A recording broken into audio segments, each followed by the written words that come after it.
Welcome back. Our next distinguished presenter is Richard Dolan. I'm sure his reputation precedes him. His presentation today will be focused on our place or theirs, basic questions about UFOs. Richard has quite an impressive background. His deep passion for the discipline of history resulted in a scholarship to study at Oxford University and a near miss for a Rhodes Scholarship. He studied history, English, philosophy as an undergraduate at Alfred University. He chose, instead of pursuing that area, to do graduate work at the University of Rochester, where he focused on German and Soviet studies before moving on to American Cold War diplomacy. Not wanting to teach, he left academia to write, so he's become quite a distinguished writer and researcher. In 1994, he became interested in the UFO phenomenon, and he approached it from the angle of history and politics.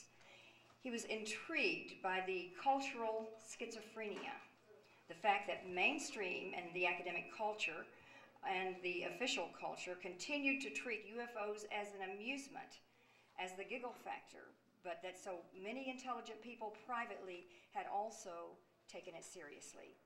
Throughout the 90s, he conducted a systematic bibliographic research and project, hunting down many out-of-print books and UFO documents that had been released over the years through the Freedom of Information Act. He found the amount of information nearly overwhelming, and he became so intrigued that he worked on a detailed chronology of relevant events, and he prepared that in advance of writing his critically acclaimed book, UFOs and the National Security State, Chronology of a Cover-Up, 1947 to 1973.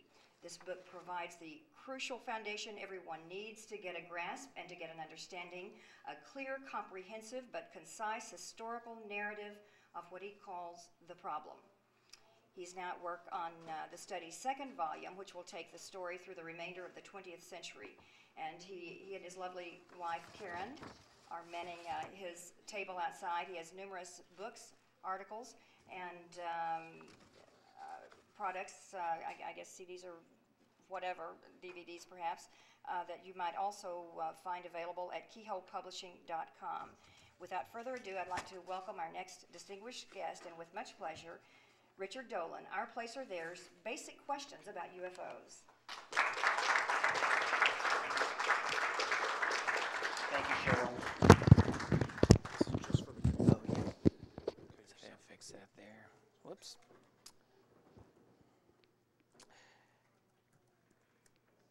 There we go.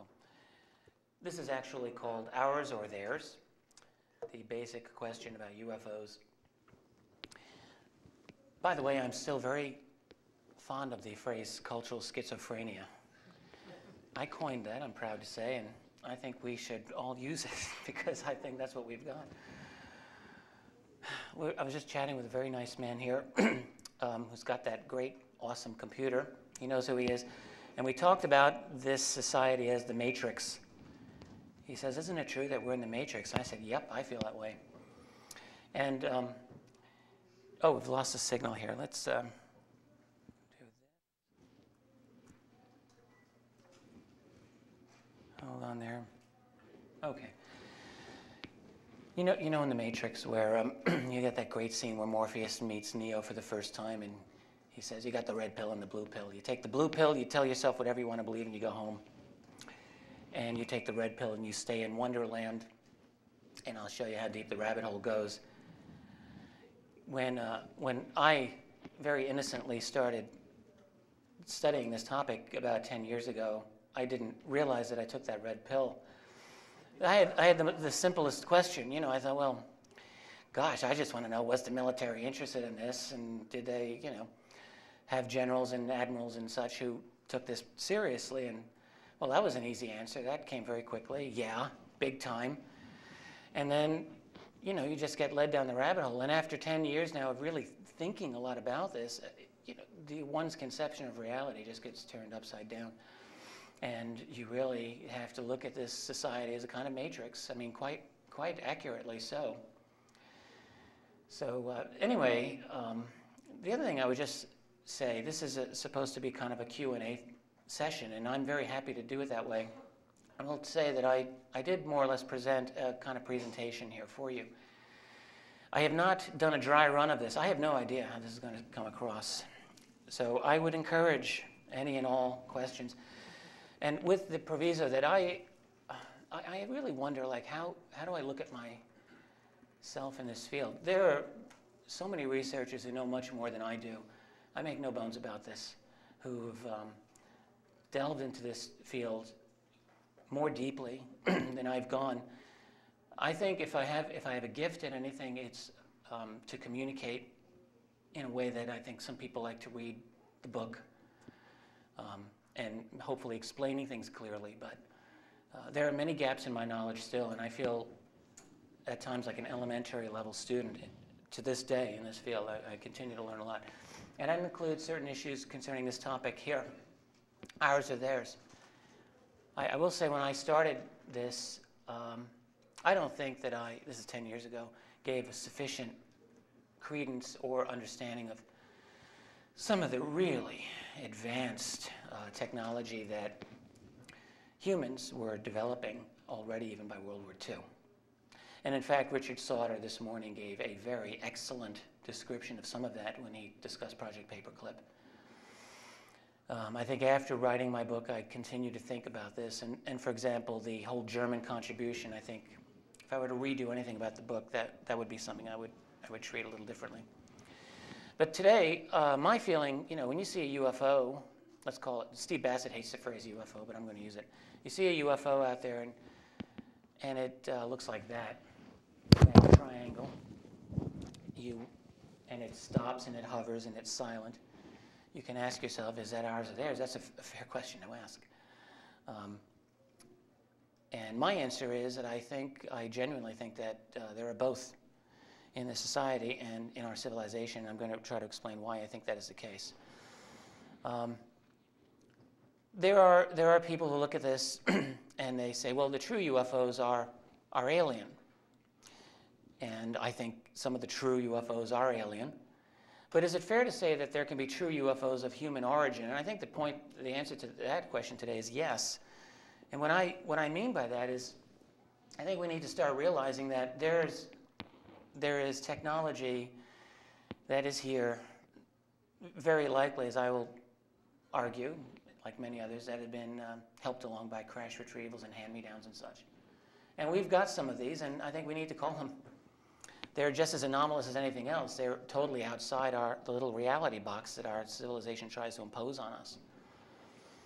When I speak of non-human origin, by the way, I mean, we could be talking about alien from another planet, but it doesn't have to be that, and I don't hold a strong opinion as to what I think the answer to that is. I mean, non-human could be time travelers, humans from the future, stuff that, 7, 8 years ago I would have not considered as much. I'll listen now. I think there's a lot of things, problems of dimensionality and so forth. The first part of this, I want to describe what I'll call the case for them, the case that, that it's not realistic to explain all UFOs as human technology. I mean, to most of you who are here, this is a no-brainer. But we have to remember, first of all, that when we discuss this topic, not everyone is on our page. There's a mainstream society out there. There are probably some of you here today who may not have much of a background in this topic. There may be people who, God forbid, watch this video in the future and think, and they don't know much about this either. So I always try to keep in mind that there's a broader audience. And there are many people, of course, in the media who will argue that a UFO is, an advanced military, deep black type of program. I'm going to argue that that's not entirely true. First of all, very, very briefly, I just love these images of the vagina. A thing I didn't really discuss in my book, but clearly this is a topic of ancient origins, and you go through the ancient histories of any of these societies that I've indicated here, and many others, and you can't really call what they have UFO reports, but they've got some very suggestive, intriguing stories that, to me at least, are suggestive of something anomalous. I mean, these images here, many of you will recognize, and these are Australian Aborigine rock paintings, thousands of years old, known as Wagina. They are gods of the sky and sea. And you know what an Aborigine looks like? What is this? These are the gods from above. I'm sorry, did someone? Feel free to interrupt any time, please. There's a fascinating case, and of course I didn't bring the full paper with me. It's on my desk outside. I don't need it. A case that was described by Jacques Vallée that took place in southern Russia in 1663 in the town of Robozero. And this is a fascinating event because what happened, the thing happened, and then a local priest wrote about it, writing to his senior bishop asking for spiritual advice on how to interpret this event. And what it was is, in this town, this is 40 years before any newspaper appeared in Russia at all. A fireball essentially comes over the town in August of 1663, estimated at about 140 or so feet in diameter. Seems to maneuver over the church. It has two extended rays that extend about 100 or more feet as well. And then it leaves. And then it comes back. And the priest who wrote about this said it darted from one direction to another, and then left again, and then returned to the terror of all those who watched it. And it remained at that time for 90 minutes. The priest described fishermen who were in their boat on the lake were deeply burned by the heat, and that the fish all swam away toward the shore. And one thing that's interesting about this is, I think as I recall correctly, this report just sat in a monastery for more than a century before someone found it. There's no indication that I'm aware of an answer, but here's a small village priest whose parishioners encountered this utterly astonishing event. This doesn't prove that that's an alien event, but it's an interesting event that I think certainly anyone today would call that a genuine UFO. Now, you look at World War II in a couple of different ways. One way to look at it is when you look at the Foo Fighter reports. I have some problems with the explanation that all Foo Fighters were German technology. Later in this, I'm going to tell you why I don't have a problem with it, but here's why I do have a problem with it. When we argue that this is German technology, you know, Foo Fighters were seen in the European theater, and they were also seen very much in the Pacific theater. So you could argue, I guess, that the Germans are hanging out over the Pacific, but I don't see that as a logical thing to do. Maybe they would. Maybe someone can explain why that would be a logical thing for them. And also, there were Foo Fighter events that took place in the immediate aftermath of the war. Leonard Stringfield, UFO researcher, had one in August of 1945, or I think September of 1945, after Hiroshima, in which his plane nearly had to ditch. They had a ball of a bright fireball that followed the plane and disabled the engines temporarily. So I don't know. I mean, I just find that, and this image of this Foo Fighter photograph, like many of the Foo Fighter reports, seem to be a kind of odd light phenomena. If someone can explain to me how this is related to the designs of the Horton brothers or Victor Schauberger or some kind of anti-grav technology, I'd like to know. And I don't say that to demean the topic, but it just seems to me that the phenomenon is a little bit bigger than German technology in World War II. The other thing to keep in mind that I try to remind myself is that I think it would be logical from my point of view that UFO sightings could pick up during World War II. I mean, first of all, you have the first time really in modern human history of having extended means for detecting anomalous phenomenon. Radar, major aircraft, in the sky. I mean, 100 years prior, how were you likely to see some anomalous event? You'd be much less likely because you'd be on the ground. You wouldn't have the means to do a lot of travel, and I just don't think that you would have encountered this as much as military personnel during World War II would. with the means to do it. And I think that might be one explanation, frankly, why UFO sightings picked up. By the way, almost dropped something here. This photograph here, this is a fairly well-known photograph taken from what's called the Battle of Los Angeles. It doesn't show up, the resolution's not as good here. This is actually a very high-res image.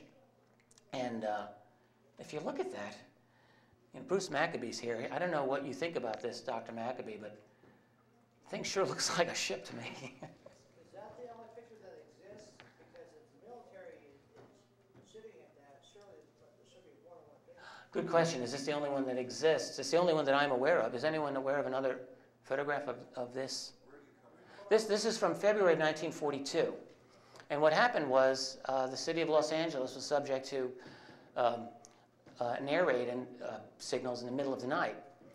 And what happened was about over 1,400 artillery shells were fired at this thing.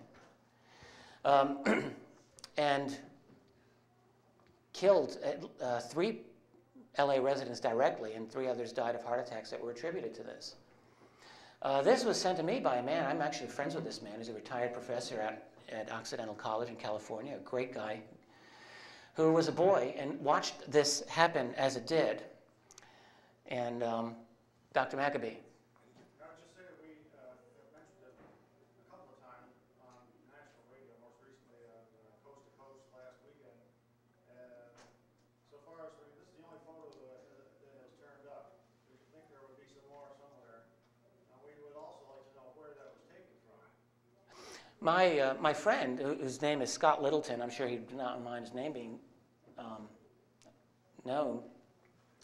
I believe he actually, along with another person who's from LA, mapped out this area. And if I'm not mistaken, I think that they have the current place. He thought he had a place, and then he had second thoughts about it. I don't know Oh, okay. what the resolution of that is, but it'd be nice to know if we could figure out where the camera was and where those spotlights were. We could get a better idea of how big that object is. Great points. In any case, it's on the order of hundreds of feet. That object, hundreds of feet in diameter, you think? Yes. Yeah. It also appears that the shells are all missing, like it's making the shells explode before it gets to the object. I wouldn't know how to answer that technically.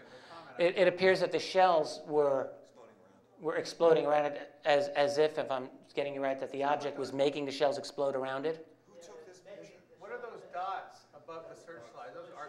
Those are the shells, I guess, right? These are the shells? Who took this photograph? I don't know the name of the photographer. The name escapes me. It's known. Calvert? He was working for one of the newspapers. It was published in the newspaper. The name is known. I'm sure. I know it's searchable. Is there an account that said after the shooting that the vehicle took off at a fast pace? Any eyewitness? No, I'm not aware. I mean, the one official document, of course, was from General George Marshall, which did not describe how the object departed. Now, there are majestic...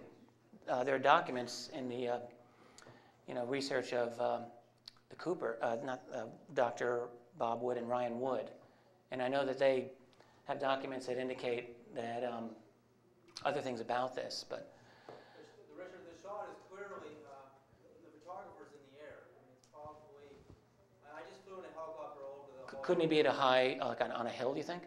No, there's no other hills. You have the San Fernando Valley behind you. You've got the Hollywood Hills and Beverly Hills, and then it just gets flat after that. So the vantage point is up high. So it's obviously a military photo from someone who's in the air. Well, that's an excellent point. It's hard for me to make a comment on it, but I'll take it. Helicopter over LA doing aerial photography, so I've got it in my mind. It's very clear. You're saying they released it? It was something the military released to the Well, newspaper?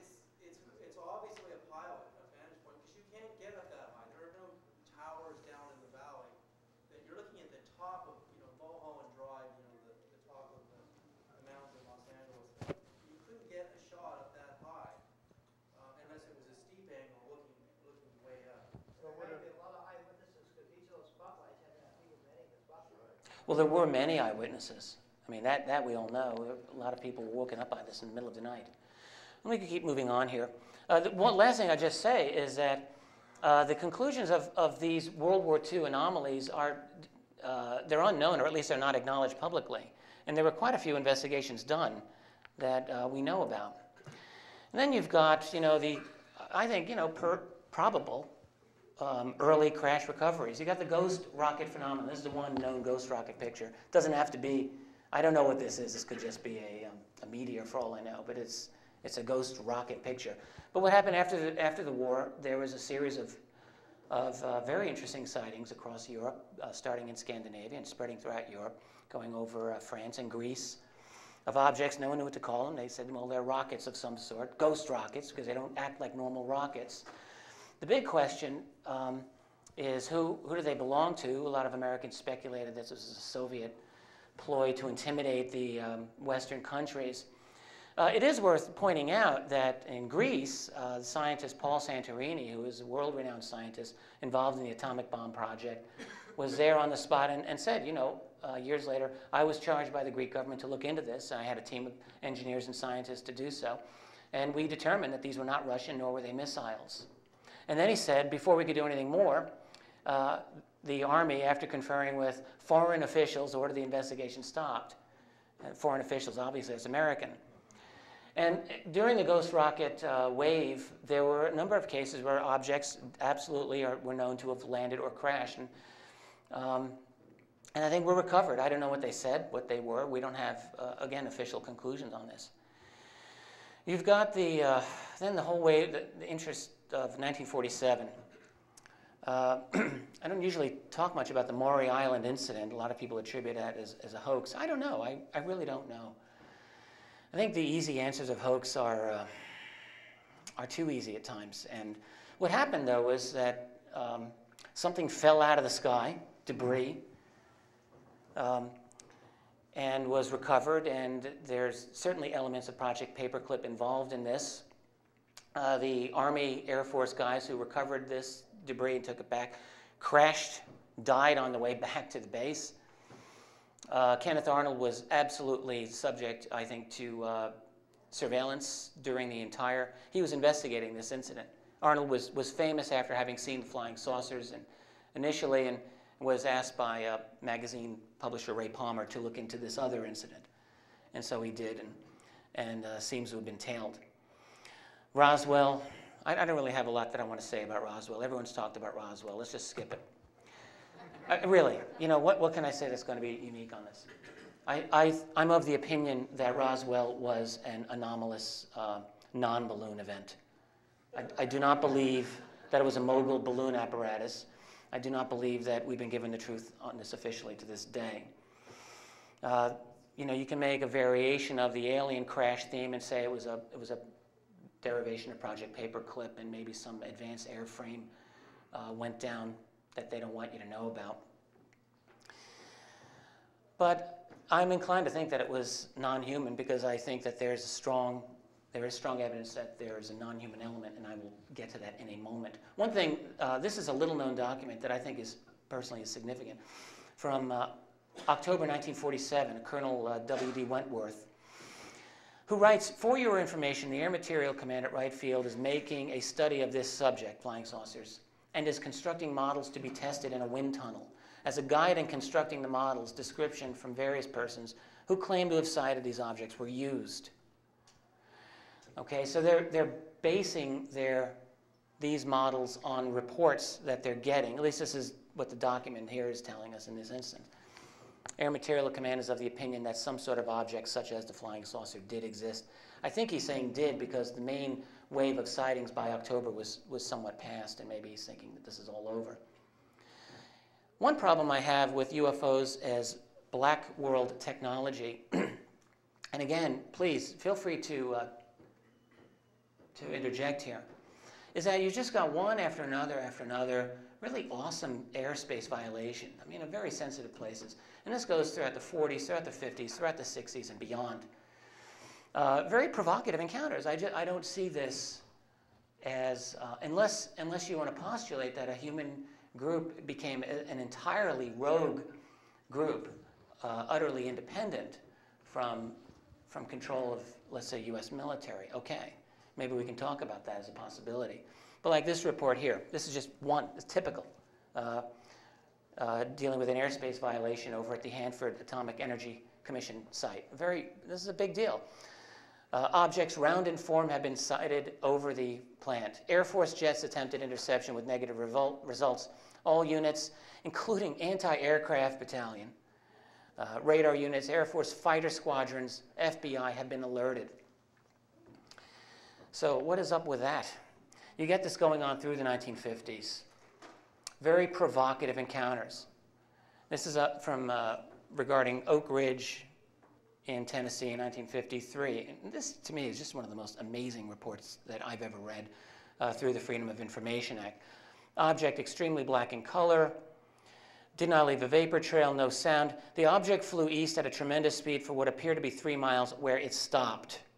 The object was then joined by 2 more of these same objects. A formation similar to a spread V was formed, and the objects, at a tremendous speed, flew in an eastward direction. Are we talking about human or alien? Certainly, what we're talking about is something that wasn't supposed to exist, and it was existing. That, to me, that's step one. Yes, Dr. McAbee. I might mention with respect to the alien in January 1949, the FBI was told by the Air Force officer in charge of the Nuclear Energy Propulsion of Aircraft, NEPA project, that the sightings of flying saucers has given an impetus to our own program to create an atomic-powered aircraft. In other words, the fact that flying saucers existed was having an impact that was saying to our Air Force, gee, there's better ways to go. Maybe we ought to be searching for them. Excellent point. Yeah, just showing again that there's an external influence on the development. Yes, sir. I have a question. Uh-huh. Has there been a study done to list all the nuclear facilities in our country that have had their airspace violated? I believe so, and I think that study was done by Donald Johnson, PhD statistician over at the Center for UFO Studies, CUFOS, if I'm not mistaken. And it was a pretty good study, in fact, and he's a very careful guy and formulated his conclusions very carefully. One thing I know he said was there is definitely correlation between UFO sightings and nuclear facilities. He definitely did say that in a very carefully worded conclusion. And I think that study came out maybe 3 or 4 years ago. Was there a time period when it started and when it stopped, or is it still ongoing? Well, I wouldn't be surprised if it's ongoing, but it's hard to get some of these reports these days. I mean, certainly, as I'll mention in a moment, you get them right from the 1940s. You get them not just in the United States, by the way, and they go through the 80s, and I'm going to guess probably beyond. Yes. One important question to ask is there a consciousness link? Contactees, people who have sightings, over and over again describe the awareness that the UFO is interacting with them through consciousness or telepathy. That one does hear this a lot. I think we've all heard this a lot. A consciousness link between the object itself and the observer. No. What I'd like to add is that in the teams of contact workers that I've worked with, United States, Peru, in Europe, they have given telepathic messages, move to the left, move to the right, move up, move down. And on many occasions, people report observing responses to both spoken and telepathic communications from humans in the course of their interactions. And one rule of thumb is to ask, is it theirs or ours? Presumably, U.S. has not developed consciousness technology to the point where they can imitate this interactive component. And I would say, I'd be very surprised if U.S. assets would be interested in doing tricks for people who are observing them, whereas the so-called aliens presumably are. Excellent points, and I agree actually completely with everything you say. The only problem that a hardcore skeptic would have is how to determine the reliability of claimed telepathic links. But I think that it happens, and there are many, I think, pretty good cases where this has happened, and some of them are in CIA records. This is a memo that I consider extremely important in terms of dealing with UFOs in a public policy context. And I mean, by 1952, again, there was another massive wave of events in the United States, military and civilian. After the Air Force did their great press conference sort of debunking this, saying, well, weather phenomena caused those sightings of over the Capitol. That didn't mean that the classified world just stopped on this. And one of the, in the flurry of activity, this is all at the end of the Truman administration. I personally believe what happened is that the people who were managing this problem saw that there was going to be an administration change. And I think what they wanted to do is do a last bit of house cleaning. And that resulted in what became known as the Robertson Panel. But in the lead up to that, you have this memo. This is by H. Marshall Chadwell, the Director of Scientific Intelligence at CIA, writing to CIA Director Walter Beadle Smith. This is just amazing. He says, at this time, the reports of incidents convince us that there is something going on which must have immediate attention. Sightings of unexplained objects at great altitudes, traveling at high speeds in the vicinity of major U.S. defense installations are of such nature that they are not attributable to natural phenomena or known types of aerial vehicles. So again, if you want to say, well, this is all deep black technology, is Chadwell just pulling the chain of his, is he that much out of the loop that he doesn't know and that the CIA director really doesn't know in 1952? I don't find that credible. Do you know when that was declassified? I'm going to guess in the late 70s. Does anyone know when this was? December 78. All right. I knew that you would know. Yes, indeed. You are doing it.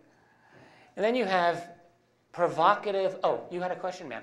Yeah, I just was going to make a comment that you used to get into what's called the HIREX, which were the human radiation experiments, which also covered a great deal of stuff in ufology.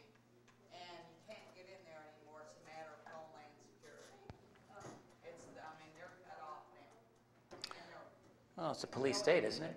Oh, wait, no, land of the free. Sorry, I forgot about that. Freedom on the march. Could you repeat some of the comments? I'm so sorry. This person talked about human radiation experiments, which were formerly available through Freedom of Information Act requests, which are not any longer. And I think you were saying there was a UFO link? There were, in some instances, they studied some of the military men that had contact with an unknown object that were suffering from, like, burns. Are you saying they were experimented upon? Yeah. Huh. I didn't know that. And I don't want to belabor this case. This is another fascinating case. Through the 60s, there are yet more of these very provocative events. And the question must be asked, again, if it's something that we did, why is it shutting down missiles in Montana, which is what happened here? These are nuclear missiles? I beg your pardon? Are they nuclear missiles? I believe they are. Yes, these are ICBMs out of Malmstrom Air Force Base. And this event was described in great detail. First of all, there's a lot of documentation on this, a great deal.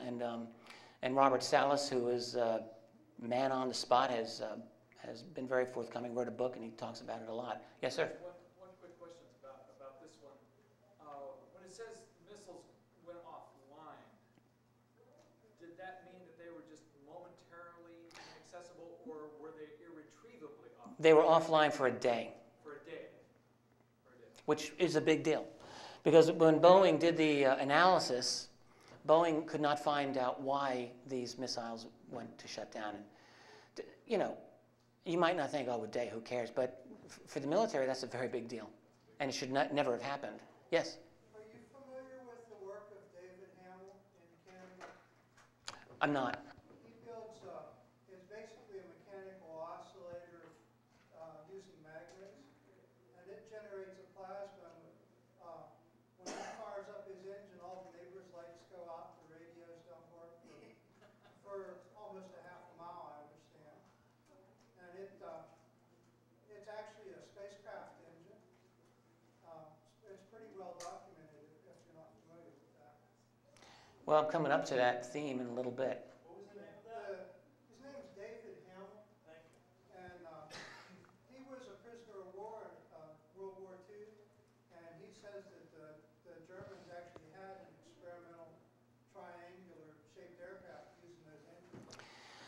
I don't mean to deny this, but as my dear old dad likes to tell me, money talks and bullshit walks. So, I mean, I mean to be crass here, but let's see some documentation. I mean, you need something to go on here, and talk is cheap. He's happy to talk to anybody who's willing to go visit him. And he's got the project. Yeah, maybe I was a bit hasty there. But the thing is, it's very easy to make a claim. And the problem that I have, if you're going to write a history, or if you're going to treat this carefully, you know, it requires follow-up, journalistic follow-up. So if the follow-up is possible, then someone should be doing it, and then we can all look at it. I mean, I'm not denying that this is the case. I spoke to a man a week and a half ago. He's 74 years old. He's a technical illustrator. He worked at Wright-Patterson, and says to me, I know for a fact, and this man is a very believable man, that the Germans were flying these basically saucers at multiple thousands of miles per hour. But he can't prove it, and I don't see. Yes? Is this the only isolated case of nuclear missiles being violated, or is this the tip of the iceberg? No, there's depending on how you look at it, 1970s, there were a number of intrusions along the U.S. northern border by objects that were helicopter-like, whatever they were, that again invaded the airspace of a number of Strategic Air Command sites and caused high alarms. I mean, over at Loring Air Force Base in Maine, the base, this is like out of a movie. Sirens blasting, lights shining, guys driving to the scene to find out what, because this object was hovering directly over the weapons storage facility there in a highly provocative act, 2 nights in a row. And no one tried to shoot it down. I think they were afraid of it. There were some men at Loring who got, they weren't supposed to get close to it, they did. And they said, well, it was a big football field shaped thing which glowed. And it had all these different, it was like the southwestern desert in motion. You have invasions of airspace at Wurtsmith Air Force Base in Michigan. I mean, just a spectacular case. And that's where you get this quote from. Aircraft was vectored in to intercept it. It was a tanker. But they're chasing this thing, and it's playing cat and mouse with them down the lake. And then they said, well, we're running low on fuel, so let's turn around. And the object started following them.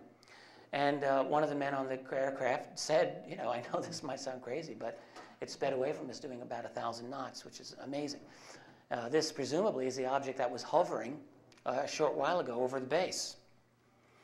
And then you get just incredible events over at Malmstrom Air Force Base, again in Montana, on successive nights in November of 1975, where F-4s were sent to intercept the object, and everyone on the ground is watching the lights go out as the aircraft come in to get it. And then after the aircraft left, the lights reappear. Maybe. Maybe they're testing the defenses. I don't know. I mean, I don't know. The 1980s, I think, now things get complicated. I mean, I have a hard time knowing what do I think about the triangle sightings of the 1980s in the Hudson Valley of New York State, which is very close to where I live. You know, the amazing thing about that, I live fairly close to this, and I can tell you, like, no one in New York State knows about this. No one. Maybe one person in 200 might say, oh, yeah. And what happened over a period of several years, you have utterly awesome sightings of frequently enormous triangular craft. And again, this is right out of a movie, hovering low over the Taconic Parkway in New York, shining intense beams of light down on the road, freaking people out. The FAA was on the spot trying to tell the public, well, you know, we think it's people flying microlight aircraft in formation illegally, impossibly at night. How they carry the generators to shine the lights down the road. You know. Of course, think about it, like, let's say you're the FAA guy, though. I mean, how on earth are you going to be the one to tell the world, well, apparently there's this humongous triangle you know, hovering over here, invading the airspace of the Indian Point nuclear facility on I think 2 occasions. One occasion, which was, this is where this drawing's from, by one of the guards, it actually came over to the facility, hovered right over the one reactor that was operational at that time, a couple of 100 feet over it, and just stayed there. And the plant, the person in charge of the plant got the guards. He said, all right, aim your guns at this thing. They were ready to shoot at it. And a lot of good that would have done. And he was about to call the National Guard to bring a helicopter over, and I don't know what good that would have done. And then the object just glided away and left. This is video frame taken from the same day as this. It doesn't necessarily look like a triangle, but whatever it was, this was analyzed, I know, with the Jet Propulsion Lab in Pasadena. Yes, sir? When it was hovering over the top of the building, it was large, so large that when one of the guys turning the surveillance camera tried to go from the left edge to the right edge, he had to turn almost 180 degrees. It was enormous, and it also, if I remember correctly, disabled some of the electronics and communications systems at the plant when it was there. This was analyzed, this video footage was analyzed at the Jet Propulsion Lab and was identified as a craft, but it was not identified as anything that could be identifiable or known. Then you get these triangles. These now become complicated. I don't know who owns these things. Sometimes I think it's us, sometimes I think it's them. I think most people would say us in some way, but the problem is this. The Belgian triangles that were seen a number of times throughout 1989 and 1990, and you know, again with the amazing capabilities, extreme acceleration from 30 miles per hour to possibly close to 2,000 miles per hour pretty much instantly, and also vertically. So at one point, Belgian Air Force radar tracked this thing descending about approximately 5,000 feet in a second. It's about a mile, just dropping in altitude. Low hovering, you know, silent or nearly silent, and so on. Certainly the Belgian Air Force looked into this and did not have an explanation. They asked the U.S. Air Force, which gave a very cagey response. Well, the U.S. Air Force has no stealth aircraft that you know, could have been involved in this. Well, maybe this wasn't stealth. I don't know what this was. But the Belgian Air Force ruled out any kind of ordinary aircraft. And then just recently here in the D.C. area, I think this is a very interesting case. You have 2 F-16s chasing a bluish object across the sky, about a half-hour drive outside D.C. Now, I was able to speak to this particular eyewitness, Rennie Rogers. And Rennie was at home. He had worked a night shift, and he's watching TV at about 1:30 in the morning, and he hears a rumbling over his house. He goes outside and sees jets going across the sky. Doesn't see anything else until, he said, and this was not in the Washington Post article, he said, I saw a bluish object descend at about an 80-degree angle from the sky and then stop. And then the jets turned around and just chased after this thing, but they couldn't touch it. It just took off. They had no chance. Now, this is significant. We're talking post 9/11, all right? Airspace violation right by the Capitol. You've got F-16s that cannot touch this thing. This is the single major media article on the topic before it died in the black hole of the American media, never to be seen again. It's significant. If it's black world technology, again, we are in a situation where there is a very confrontational, almost rogue situation about this. And I do not rule this out, but that's what we're basically be looking at. So again, for this section of the talk, I just want to point out that the U.S. military is still trying to chase these things down. And that there's something of a confrontational attitude about it. But there's a case for these being ours. And I think, indeed, that some of these things are very likely ours, that is human creations. First of all, you have the situation of gravity research in the 1950s, which it was certainly based in some measure on what the Germans were doing during World War II. Richard Sauter discussed this, and I don't feel a need to repeat that. There is a strong, almost definite likelihood, I think, of retrievals of various objects that were crashed or came down in some way. I'll talk about that in a minute.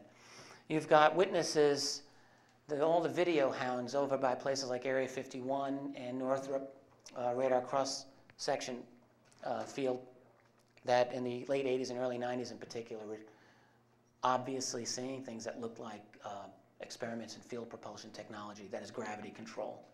And you got leaks to this day. It's hard for me to see if someone raises their hand, so maybe you might want. There's a question in the front and then one in the back. Sir? Yes. I was thinking that all this has been covered up by the Air Force and government, because I really believe it has been. But why on earth would you take an experimental aircraft out to an area that's populous? I mean, it just doesn't make sense. Why experiment over populated areas? I don't know. I really don't know. Psychological test, a la, what was discussed in the the Battelle report of 1953. Jacques Vallée found that. I don't know.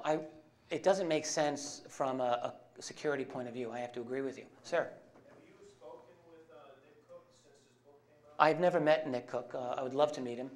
I read his book, The Hunt for Zero Point, with great interest. And in fact, let me talk about that. Nick Cook was the senior aviation editor at Jane's Defense Weekly. It's about as mainstream as you get. And as he mentioned in the book, he started looking into what became known as the legend in the field, and that is the legend of German flying saucers and German anti-gravity technology. And, he said, look, in our field, we just wrote this off as legend and nonsense. But he started looking into it and came up with a lot more than just some smoke. I think he came up with some fire. Discussed at great length basically the genius, I think, Victor Schauberger, scientist who more or less on his own did a tremendous amount of work in this field, anti-gravity research. And Hans Kammler, a fascinating lost figure of history, who basically ran what the SS version of deep black ops at the time. And Hans Kammler controlled had ultimate control, it seems, of the absolutely most secret German technology programs, which were taken over by SS during the war. Kammler disappeared just days before the German surrender in April of '45, strongly suspected that he ended up in America or working for America. I would believe that he did. I think that's the most likely. Yes, sir? Nick Cook in his book mentions that Germans were the first people to develop a deep black program, and that prior to Operation Paperclip and the German scientists coming over, the Americans couldn't keep a secret. For instance, the Manhattan Project. Everything got out. And it's only since possibly Kammler has come over to the United States. There's no proof of that. Right. But there's a suggestion by Nick Cook that the deep black type of cover for secret projects originated with the Germans. Well, this is an excellent point, and it reminds me again of what Richard Sauter said this morning, which I agree completely with, which is that you bring the Nazi scientists over, well, you're bringing the Nazis over, and you're swallowing a very, very dangerous pill. And we here in this country have incorporated that exact mode. And let's keep in mind, as I think we need to, we go into this conceit that we're somehow this free society. A free society, of course, requires openness of information, not secrecy of information. You, as a citizen, cannot make an informed decision about your society if you do not have access to information, if you are not, as Jefferson said, an enlightened citizen. And so the entire concept of deep black technology is utterly anathema to what America should be about.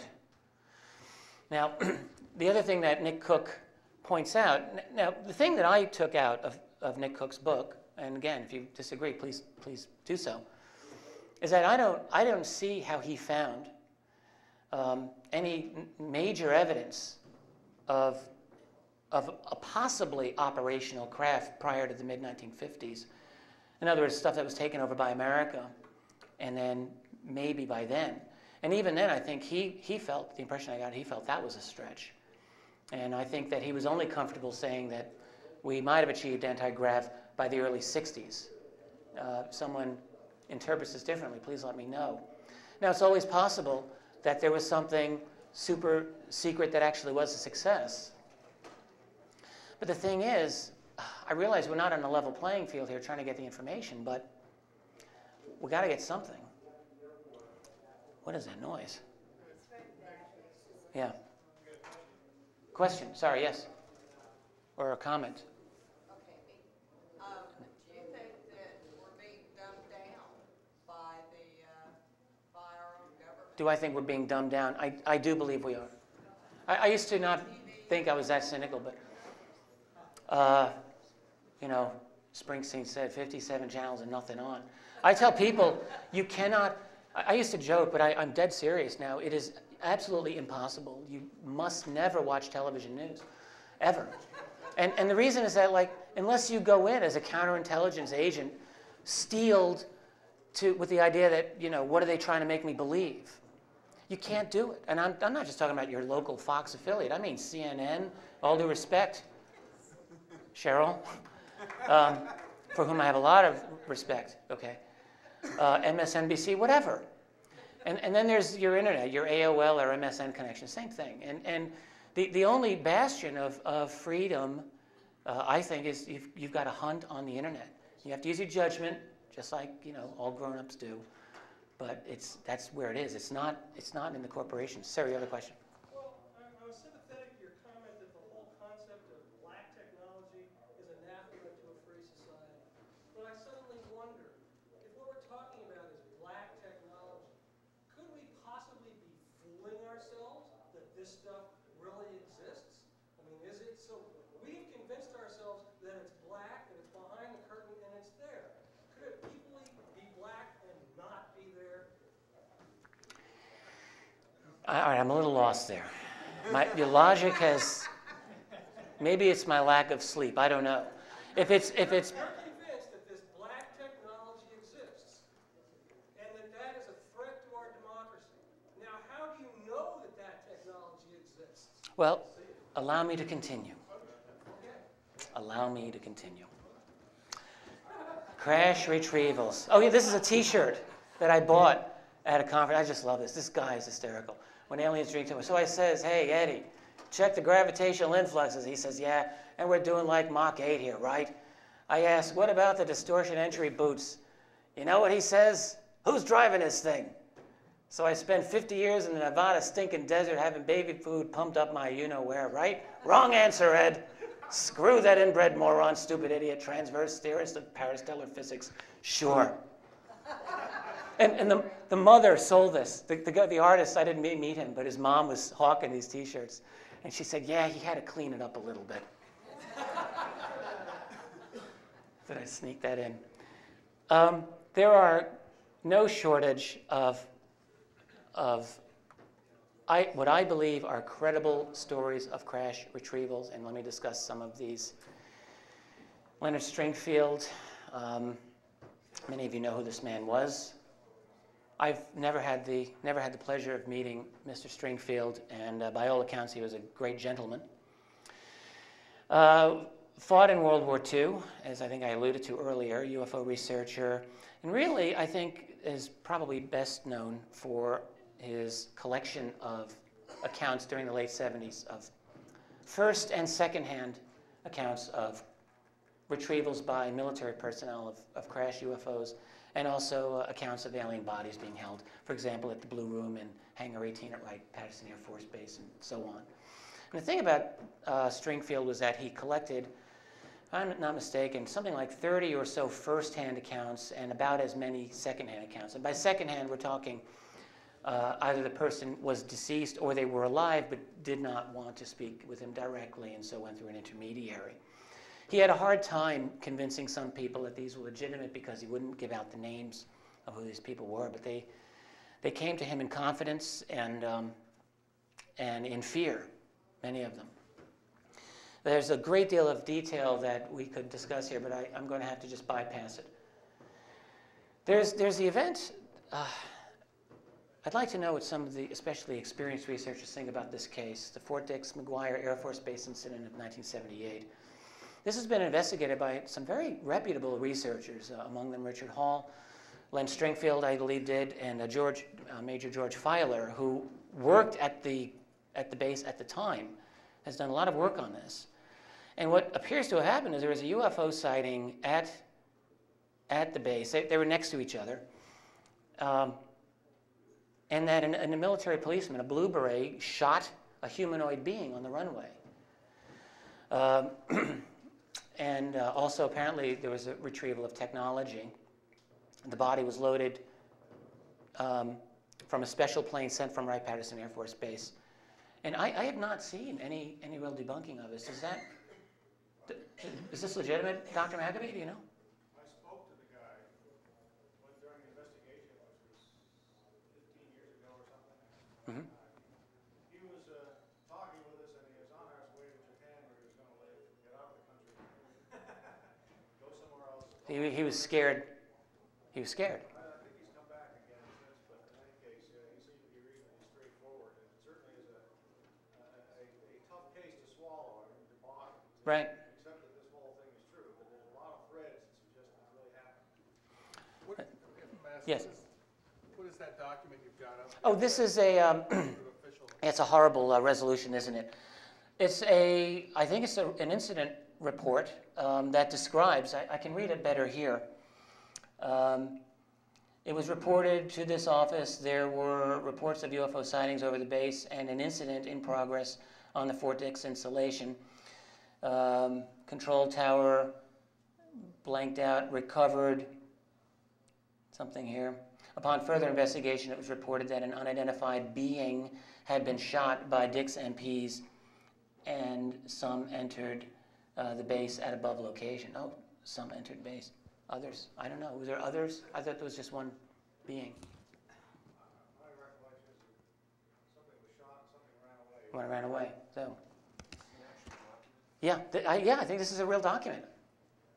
I believe it's legitimate. Why did he shoot it? That I don't know.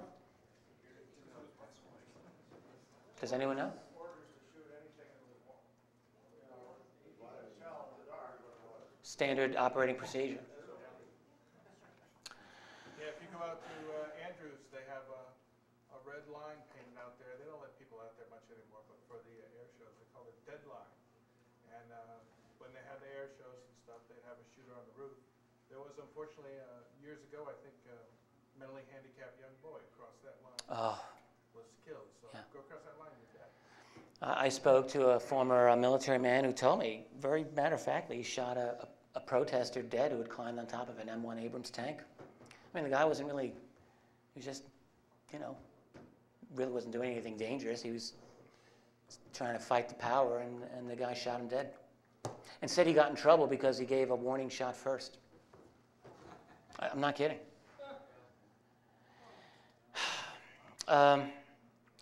So now, this is a photograph from Holloman Air Force Base in 1957. I don't know what this is. It's a very well-known UFO photograph. I'm not saying that that's an example of operational field propulsion or anti-gravity, but it's something. And it's at the Air Force Base. I should have stretched that out a little bit more, I think. Oh, this is all scrunched in, isn't it, on the screen? I think, as I'm going to suggest now in the next few minutes, that I think there's a very strong likelihood that we have operational field propulsion somewhere in our society. And yes, I do think it's a problem for democratic rule, as I will point out. It's dealing with extreme levels of secrecy, so deep that I think all of us would be astonished about it. I don't know what this case truly signifies, the Cash Landrum case of 1980, but it's a heck of a case, and I think it's very likely that what happened to these poor people was something that belonged to us. Betty Cash, Vicki Landrum, and Colby Landrum, a young boy, were driving in Texas, and a bright diamond-shaped object appeared, intensely bright. And Betty Cash unwisely got out of the car to look at it and suffered very, very severe radiation poisoning and burns. all of them had health problems, hair falling out, rashes, and the like for a long, long period of time. Now, the thing about it is that this object was accompanied by double rotor type helicopters, what are called Chinook-style helicopters. These were not the only witnesses to the event. There were other people who were in the area who were later interviewed by John Schuessler over at MUFON and confirmed this account. So what you have here is what appears to be a likelihood of a very, very bizarre kind of technology being accompanied by what appears like a military operation, except for the fact that all inquiries into finding out who was the agency responsible were dead ends. And no one said, no, we don't have helicopters like that. There's nothing in our inventory that would match this. So there was never a satisfactory answer as to what happened to these people on that day. I thought I heard that the U.S. government had paid her a settlement of some sort. Is that true? I did not think that she received any settlement. Did she? And Tasha since died. Yeah, she died not long ago, in fact. So the answer was no settlement? I didn't think she got anything. Yes? She was offered $10,000, I think, and turned it down in favor of a lawsuit, which never went. That's right. I remember that. I've been plowing through the old MUFON journals. Yes, sir. That brings up an issue that's related to the whole area of black projects. Let's say we have some of this stuff, whoever we are, we have some of this stuff, but it burns people. Among other things, there seem to be controllability and safety problems with this technology. Otherwise, for example, we're using the space shuttle, for God's sake. If we had something like this, why are we, Right. There may be a very valid reason for doing it. And actually, I should back away from a moral position on this. I don't really have, and there's no need for me to have a position that this is right or wrong that they're doing it. Let's just see if they're doing it. There could be very good reasons for withholding the technology, or maybe there aren't good reasons, but the fact that they're doing it, I think, is the important thing. The event at Norton Air Force Base in California in 1988, I think, is significant. You have a number of people who said that during like an air show demonstration, special area out in the back, people who said that they saw a saucer-shaped objects, several, hovering silently, of different sizes. Then you have Bob Lazar. I'm not going to make a judgment on Bob Lazar at this time. I don't know. I've gone all over the map with this man and what I think. But I think it has to be mentioned that Bob Lazar is not the first nor the last person to talk about reverse engineered technology at Area 51. All right? He is a drop in the bucket. Yes, the most famous of them probably, but he is one. And this, of course, is a photograph taken by Gary Schultz out in Nevada. After Schultz heard about Lazar on the radio talking about the objects coming out, he said, oh, wow, let's go. Expecting to see, apparently, like, half the state out in lounge chairs, and he said there was no one there.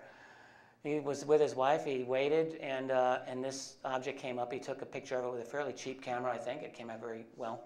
I include these only because these are alleged earlier photographs of UFOs that look somewhat remarkably like this object here.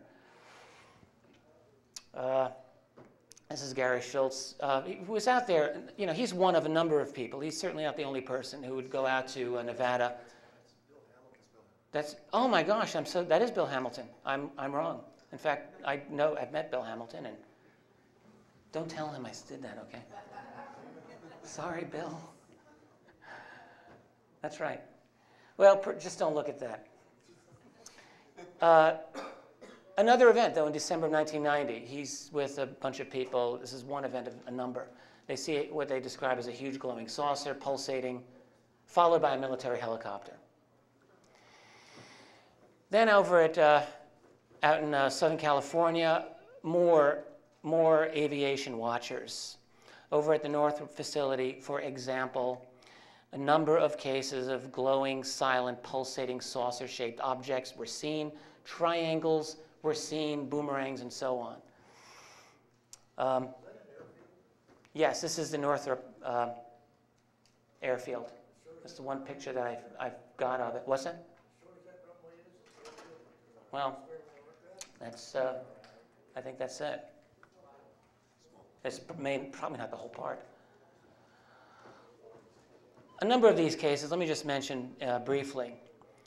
You have white, glowing, pulsating, silent, disc-shaped objects, 30 feet in diameter, rising, flying towards Edwards Air Force Base. 25 more similar craft seen flying east. One approaches the group before going onward. Another group, this one's led by Bill Hamilton, is probably why I had his picture there, near the Northrop facility, sees what he calls jumpers.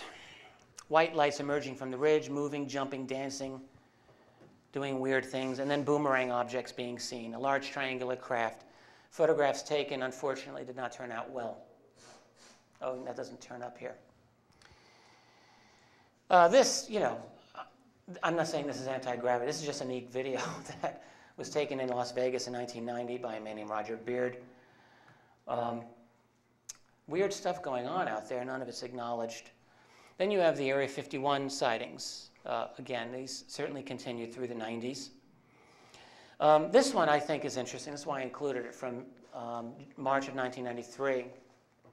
Object seen, a strobing aircraft performing a short roll takeoff, and then it becomes lit like a lamp, and then starts doing these very bizarre maneuvers that are not aerodynamic.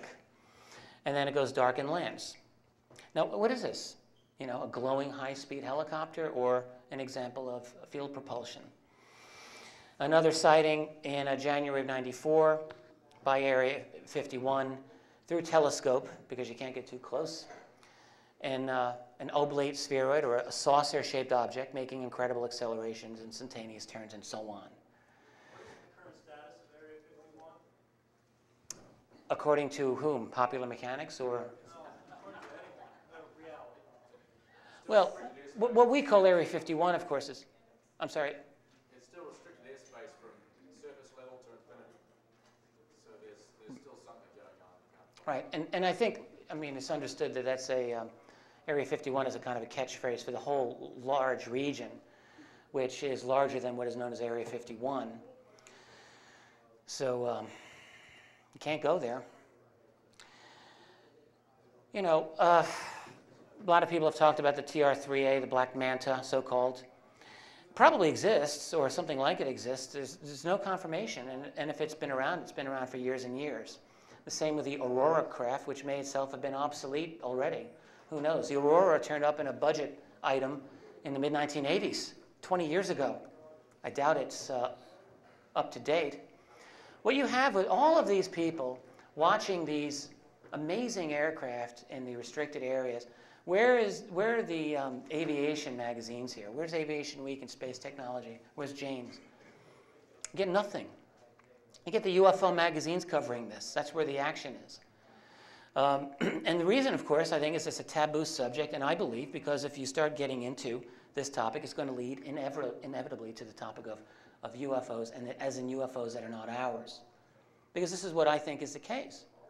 I think the most logical scenario that I think of is that technology was recovered, tested, experimented on, and we developed our own stuff.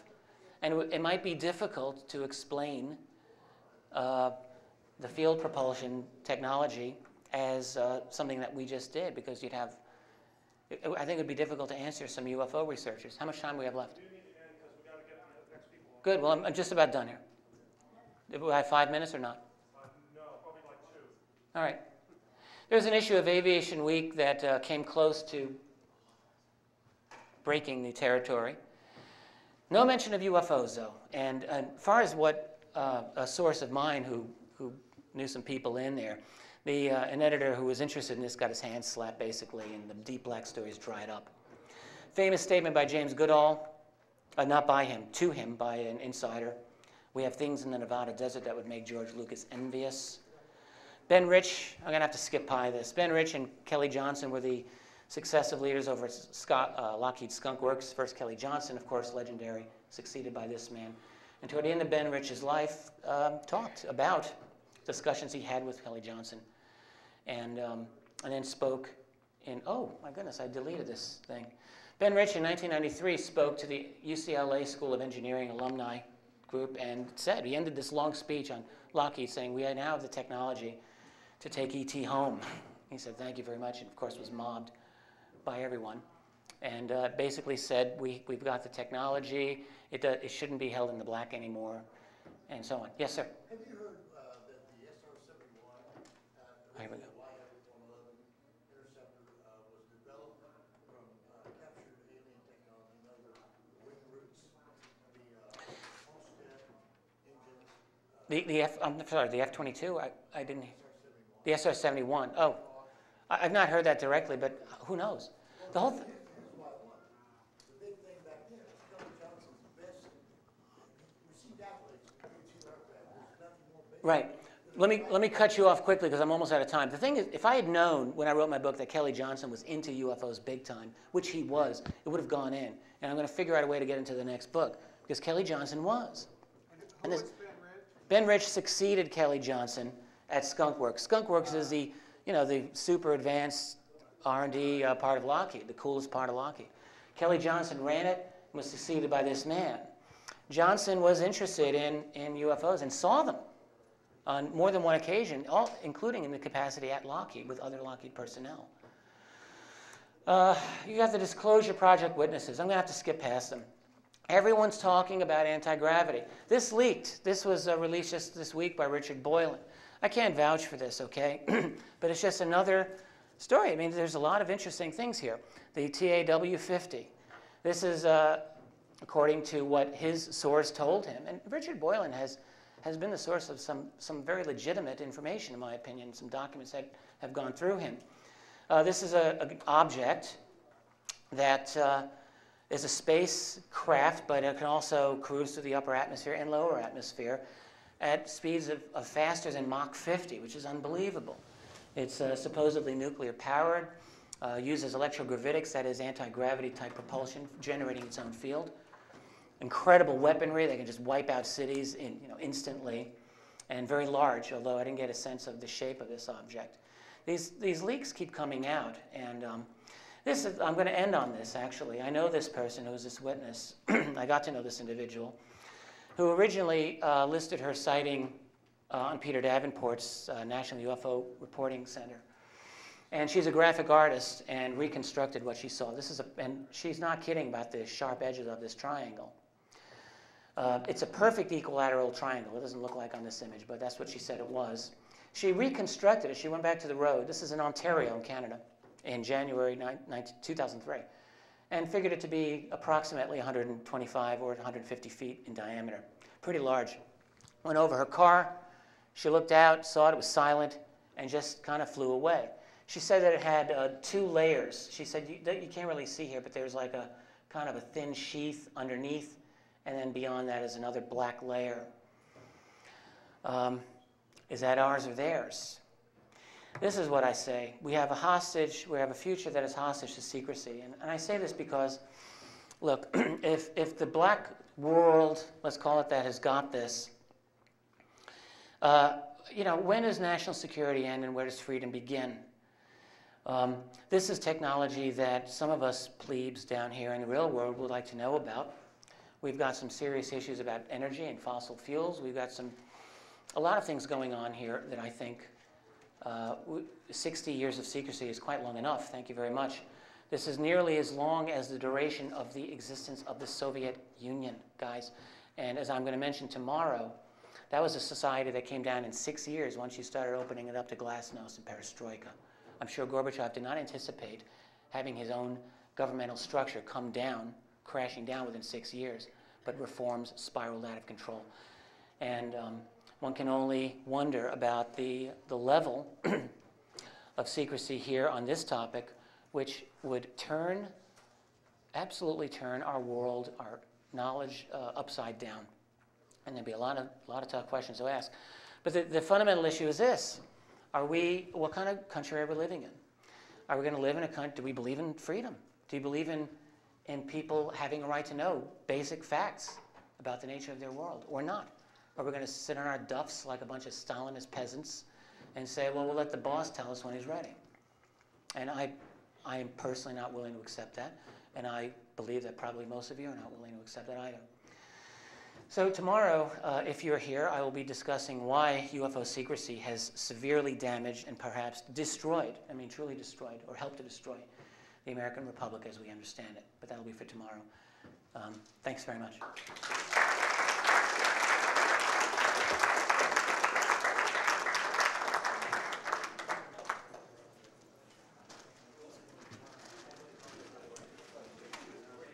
Hi, Dr. Wood. I'm so sorry that I made you wait there. Okay.